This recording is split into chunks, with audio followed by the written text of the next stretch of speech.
Narrative set कसं करू शकता? असं सेट होईल का? असं खोटं, एक तर आम्ही रामकृष्ण हरिवाले, आम्ही खोटं, मी तर खोटं बोलतच मी, माझं खुलं चॅलेंज आहे कोणालाही. सुप्रिया सुले की सबसे बड़ी ताकत मेरी ईमानदारी आहे. मी म्हणत नाही, दिल्लीचे भारतीय जनता पक्ष म्हणते, ऑन रेकॉर्ड.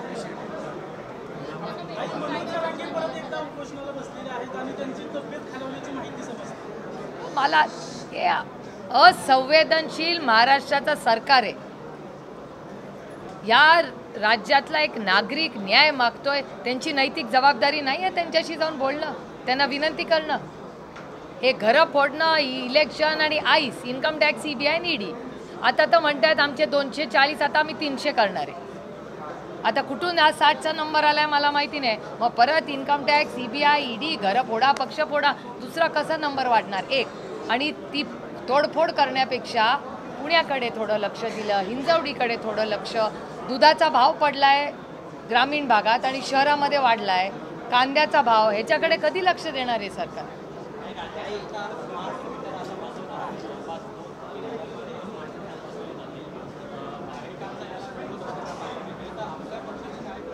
नाही, एक तर आम्हाला प्रपोजल तर समजलं पाहिजे एक.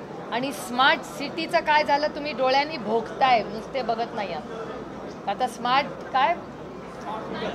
मीटरचा आता प्रपोजल, आम्ही अनेक लोकांची मध्ये प्रचंड अस्वस्थता आहे त्याच्यामुळे कुठलाही बदल करताना रेटू नये अशी आमची विनम्र विनंती आहे सरकारला. सल्ला दिला होता की पुणेकरांना फायदा व्हायला पाहिजे, ठेकेदारांना. तो सल्ला त्यांच्या जिवारी लागला असं दिसतंय, कारण की त्यांनी एक फेसबुक पोस्ट केली आहे आणि तुम्हाला उद्देशून असं ती लिहिलं आहे त्याच्यात की जन्मतच ज्यांच्या तोंडात सोन्याचा चमचा होता त्यांनी तरी आम्हाला असं सांगितलं. अरे इतना तो हक बनता है यार लोकशाही में, तो त्यांचा अधिकार आहे. एक लोकशाहीमध्ये अपेक्षा पुण्यासाठी निश्चित, माझ्या तर खूपच अपेक्षा आहेत. माझ्या अपेक्षा, महाराष्ट्र सरकारने आमचा सगळा भंग केलाच आहे आणि केंद्र सरकारने 5 वर्ष नाहीच ना काही केलं.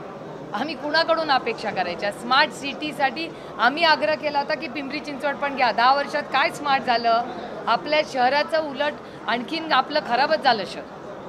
जे दुर्दैव आहे की जे आज सत्तेमध्ये आहेत आणि खूप मोठे मोठे आपल्याला प्रॉमिसेस करतात, ऑल प्रॉमिसेस ब्रोकन.